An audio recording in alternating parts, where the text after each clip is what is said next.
Good day mga ka-JT sa Kalam. Nagpapawis na nga pala uli ako ngayong hapon. Diyan po sa May Soliviento. Ang susunod ko po dyan ay Naruto.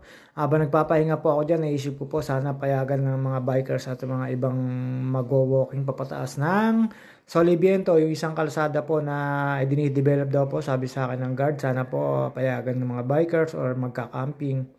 At yun ata ang plano. Sana po masunod po yun para makapanik sa loob ng campus sila. Tapos ayan po, ako'y nagmumuni-muni lang po dyan. Dire-diretso lang po tayo dyan.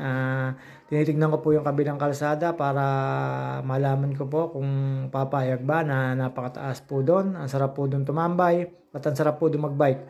At ayan po yung sinasabi ko sa inyo. Siyempre, papakita ng JT sa Kalam. At ayan, ipapakita ko po sa inyo dyan. After nyan, ipapakita ko po sa inyo yung sinasabi ko na sana pwedeng pumanek. Dyan po sa kabilang way yan.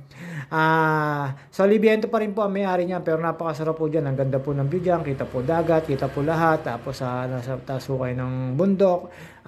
Medyo may kataasan po, hindi ko lang po alam kung anong sukat. Tapos after po noon, ayan, nandito na po ako sa may Naruto. Siyempre, gagamit ko ng pinagbabawal na technique si JT sa Kalam dyan. At ayan, magpapakita na naman po ang bida. Siyempre, Naruto na po yan. Pahinga lang po ulit tayo dyan.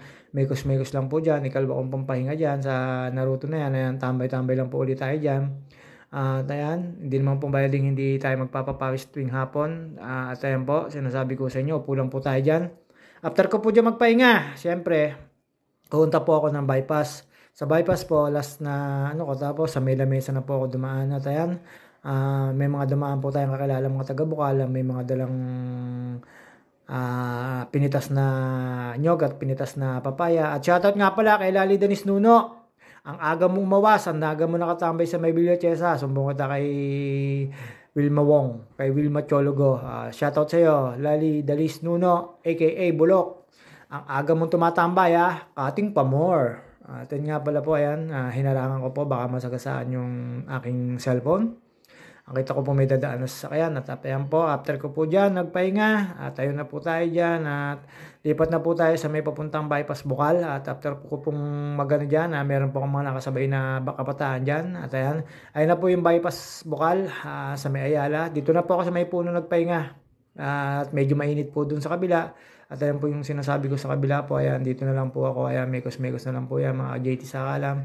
At after ko pong magpahinga dyan, medyo may kainitan, bumaba na po ako papuntang City Hall, sa bagong City Hall po ng Calamba. Ayan, tumambay po ako dyan sa may, anong yan, Jose Rizal at bawal na raw po doon, medyo nadudumihan at sabi ko sige po okay lang po, bawal daw po talagang tumambay doon. Dati pwede, siguro nadudumihan at agagasgasan yung ano, sayang nga naman.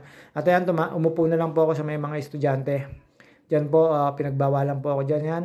Kita nyo po yung Jose Rizal Coliseum. At ayan, ang dami po estudyante dyan. At pagkakaalam ko, St. John St. John yung po mga nakalagay sa t-shirt nilang Pampi. At ayan po, lumapit po ako ng konti dyan. Tapos mamaya din nilapitan po ako ng guard. Sabi, bawal daw po. Sabi ko, okay lang po. Tapos lumipat na po ako dyan sa kabila na yan.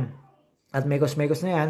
At ayan, may nakita po ang mga estudyante. Tumapat po ako sa mga estudyante habang nagpapahinga ako. May nagsasayaw po dyan. May nagpa-practice ng kanilang mga sayaw. Hindi ko alam kung saan gagamitin nila yan. Ayan, pinakita ko po dyan. Tapos syempre, after ko po magpahinga dyan, mga 30 minutes po ako nagpahinga dyan. At alam nyo na po, maya lang po, uwi na po ako dyan. At napakainit pa po kasi, kaya medyo nakatambay pa po ako dyan. Guro may kalating oras po akong tumambay dyan. Ayan po yung Calamba Coliseum at ayun po si Jose Rizal na nakatayo. Ayun po, bawal na po talaga doon. Sisitahin mo kayo ng guard.